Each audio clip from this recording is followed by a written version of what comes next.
Hello dear friend, आप सभी का स्वागत है हमारे बीट द नीट चैनल पर।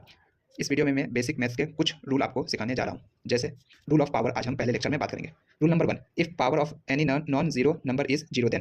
कहने का मतलब क्या है कि अगर किसी भी नॉन जीरो का मतलब कि जीरो के अलावा कोई भी नंबर हो सकता है, उसका पावर क्या है जीरो, तो इसका मतलब क्या होगा कि ये 1 लिखा हुआ है। मतलब 2 की पावर अगर जीरो दिया होगा तो 1। अब कहोगे कि भैया अगर 1 की पावर जीरो होगा तो क्या होगा 1। ठीक है, ये हो गया। दूसरा देखो, निगेटिव प्रॉपर्टी ऑफ एक्सपोनेंट, मतलब एक्स को एक नंबर मान लो, उसकी पावर क्या है एन। पावर कैसे पहचानोगे? जो भी नंबर दिया ना उसके सर पे जो बैठा होगा वो पावर कहलाता है। ठीक है, जैसे ये एक्स एक नंबर हो गया, इसके सर पे क्या बैठा है? एन बैठा हुआ है, तो ये पावर कहलाएगा। ठीक है, अब देखो क्या था कि एक्स की पावर एन है, निगेटिव प्रॉपर्टी, मतलब इसको निगेटिव में ले जाना है। निगेटिव का मतलब कि जो ऊपर में बैठा है तो कैसा है, कुछ नहीं लिखा है तो पॉजिटिव चार्ज है। पॉजिटिव चार्ज है तो इसको क्या करो, नीचे बैठा दो, पाँव के पास बैठा दो, तो माइनस एन।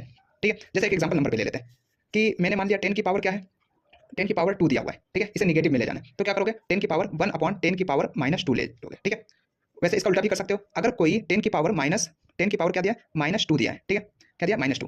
ठीक, तो इसे नीचे उतारोगे तो क्या होगा, प्लस हो जाएगा। कहने का मतलब है कि जो भी पावर में दिया होगा, चाहे वो माइनस में हो या प्लस में, अगर माइनस में है तो नीचे ले जाओगे तो प्लस में हो जाएगा। ठीक है, अगर प्लस में ऊपर रखा है तो नीचे ले जाओगे तो माइनस में हो जाएगा। ठीक है, तीसरा नियम क्या कहता है, product property of exponent. Product का मतलब मल्टीप्लिकेशन वाले की बात कर रहा है। ठीक है, प्रॉपर्टी ऑफ एक्सपोनेंट, एक्स की पावर एन इंटू एक्स की पावर एम, तो क्या होगा। ठीक है, अब देखो दोनों का बेस सेम है और पावर मल्टीप्लाई में। बेस का मतलब जो ये एक्स है ना, ये इसका क्या हो गया, बेस, एक्स क्या हो गया, बेस। ठीक है, और जो सर पे होगा वो पावर। ठीक, अब देखो एक्स की पावर एन इंटू एक्स की पावर एम, तो इसको कैसे सॉल्व करोगे, बेस सेम है दोनों का, एक्स एक्स, तो पावर को ऐड कर दोगे, एन प्लस एम लिख लोगे।